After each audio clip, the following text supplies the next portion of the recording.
Podcast Network. This is the Lifestyle Live Podcast. Faces you know and a team you can trust. Stories that form your heart. Lifestyle Live. Lifestyle Live. We are celebrating Women's History Month this March. And as we do, we recognize Justin Phillips, founder and executive director of Overdose Lifeline. On this Lifestyle Life podcast, we learn Justin's journey began with personal tragedy as she lost her son Aaron to a heroin overdose at the age of 20. This is her story, and this is the mission behind a cause she has dedicated her life to and supporting those affected by addiction across the state. This is the Lifestyle Live podcast on the All Indiana Podcast Network. Lifestyle Live. Lifestyle Live. This lovely woman right here, USA Today celebrating its 2024 Woman of the Year, using her influence to empower women to lead the next generation. I want to introduce you to her, and I'm going to tell you a little bit about her story, because at the young age of 20, her son passed away from a heroin overdose. This is heavy stuff, but it's also super important. So ever since, her mission has been to carry the message of hope to those affected by addiction. Justin Phillips is here, and we thank you so much for your time, for your mission, and everything that you are doing. But congratulations. Thank you. Woman of the Year. That's an incredible honor. What does this mean to you? Well, I think it's a privilege because it continues to help the message be heard.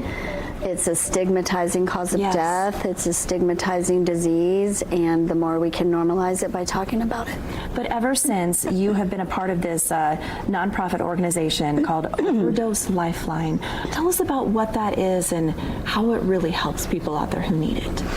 So Overdose Lifeline is the nonprofit I started after Aaron lost his life, really to do two things: to educate better about prescription pain medication and its relationship to overdose, and to create access to the overdose reversal drug, which required a prescription. Talk to me about the problem that lies, why you decided to create something like this, because you talk about awareness and education, but perhaps there does need to be, it needs to be out there more for people to know, because it happens, I think, more common than a lot of people think. Sure, and it's changed over time, because now we have the challenge with fentanyl, and fentanyl being in almost every illicit drug purchased on the street. So scary. It's very scary. What type of stories, what type of scenarios have you seen since you started this back in 2014?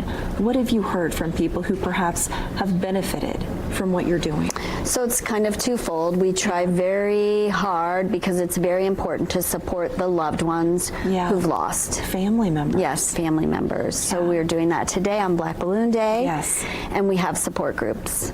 But then on the other side of things, we try to have access to the overdose reversal drug for anyone who needs it, or anyone who's concerned about someone, or just to be prepared, because people are overdosing in public spaces. Let's talk about today as well, because being Black Balloon Day, this has to, obviously, it's very close to home for you. What is this day like? So today is a day we get to remember them and say their name. We release virtual balloons, not real balloons.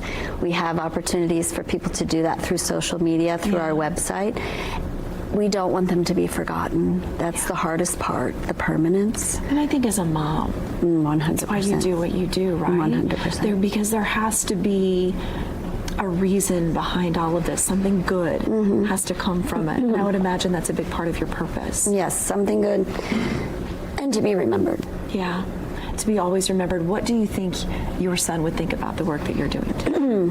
I think he would say, "Oh, Mom." You know, I'm sure he feels proud. I'm sure he feels sorry. You know, none of them want to go and leave this sad burden on their family. I think he would wish that I would stop showing the same picture of him. Is it that one? No, that's a good one, right? It's the other one in the red plaid. The red plaid. Like, Mom, stop. Yeah. I would imagine too, I mean, this is something for a lot of people watching at home. There are a lot of families affected by this. What message would you like to send them if perhaps they're going through this themselves, or they know someone who is? Through the loss? Yeah.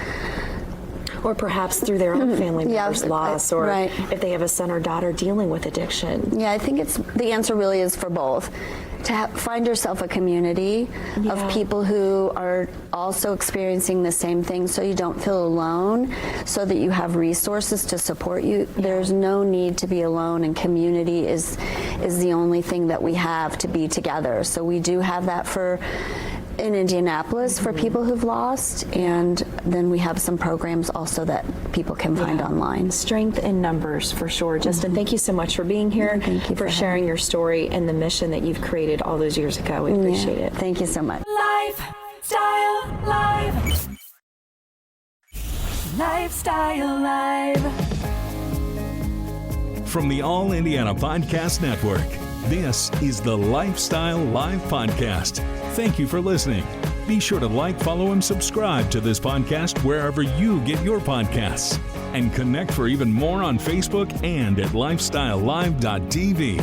Faces you know and a team you can trust. Stories that form your heart.